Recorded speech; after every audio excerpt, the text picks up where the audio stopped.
Assalamualaikum warahmatullahi wabarakatuh. Hello everyone, my name is Ilma Andika Cahya, and in these presentations I will discuss a journal article titled Code Crossing in Indonesia EFL Classroom Interactions, a study of language mixing and switching patterns by Simpuruh, Mahmud, Salija, and Halim. It published in 2020. This research focuses on how and why code switching and code mixing occur in Indonesian English classrooms, where students and teachers often shift between English and Bahasa Indonesia.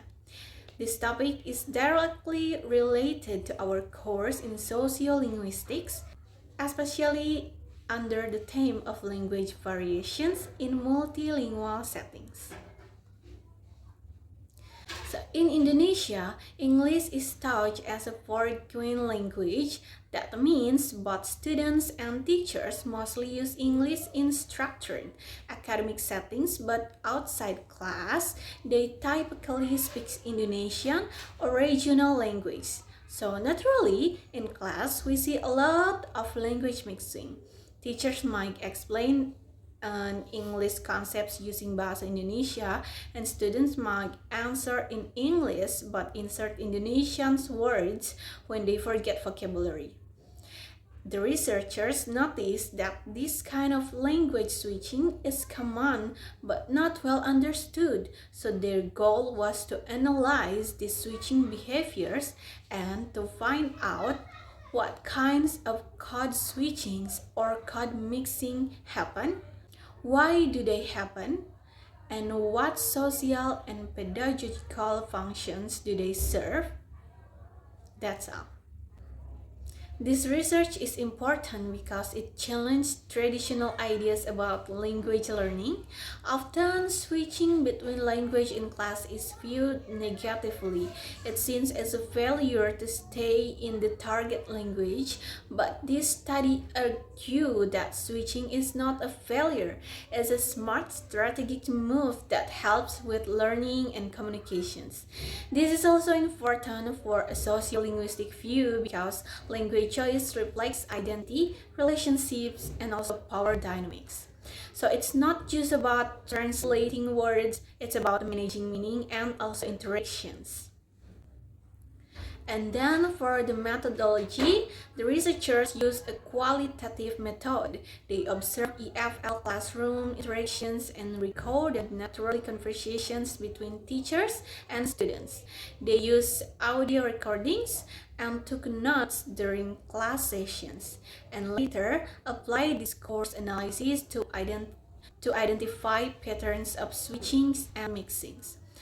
So this method is effective because it gives them access to real language behavior, not just what people say they do, but what they actually do in spontaneous classroom settings.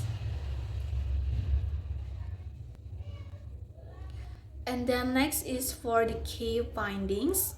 The main finding was that code switching and code mixing were very common and purposeful.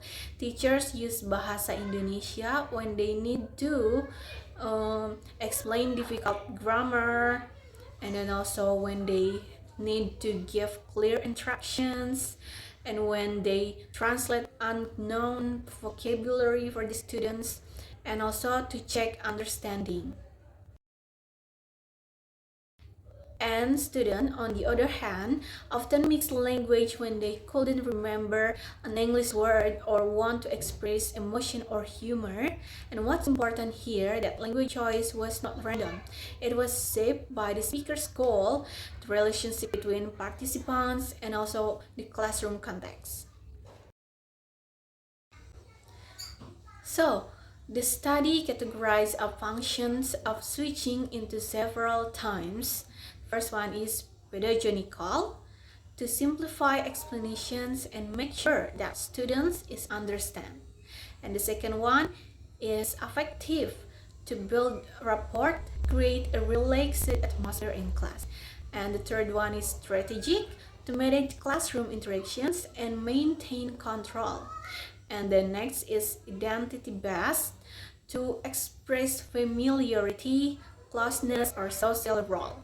So language was being used not just to teach content but also to negotiate roles, relationship, and power. That aligns with what we have learned in class, that language always carries social meanings beyond just grammar or vocabulary.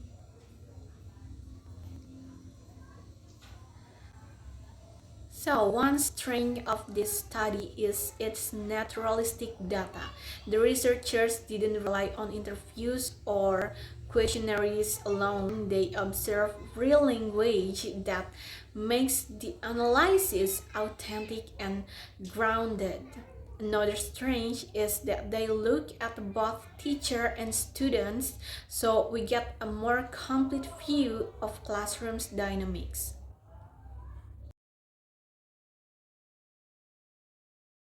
However, there are a few weaknesses that the researchers was limited to a specific context, only a few classrooms in a particular school, so the findings may not represent all Indonesian classrooms. Also, the study didn't include student interviews, which might have relevant how they feel about switching, whether they comfortable or with it or not. And I really appreciate this article because it reflects what I have learned and my experience in class.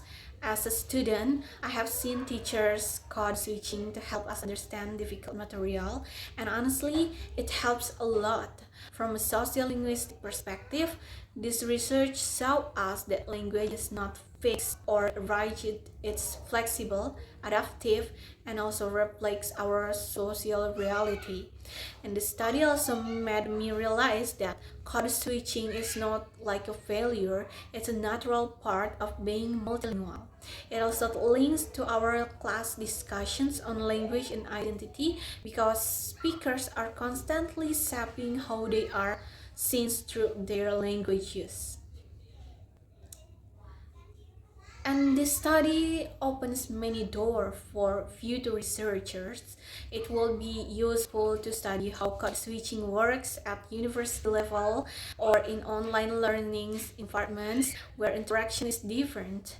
We could also study the impact of switching on student motivations and confidence. Another interesting angle would be comparing rural versus urban classrooms to see if patterns are different. And lastly, adding interviews or survey could help explore the emotional or psychological aspect of switching.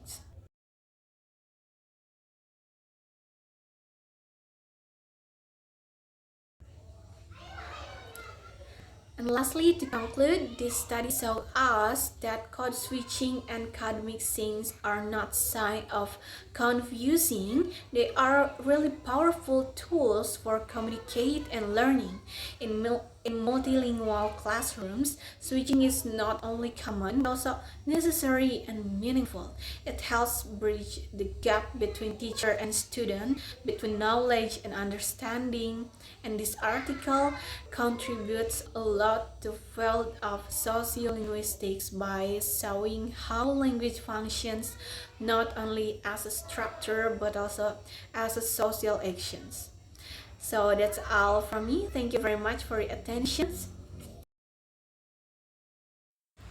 I hope this presentation has helped us understand the role of language mixing in real classroom settings.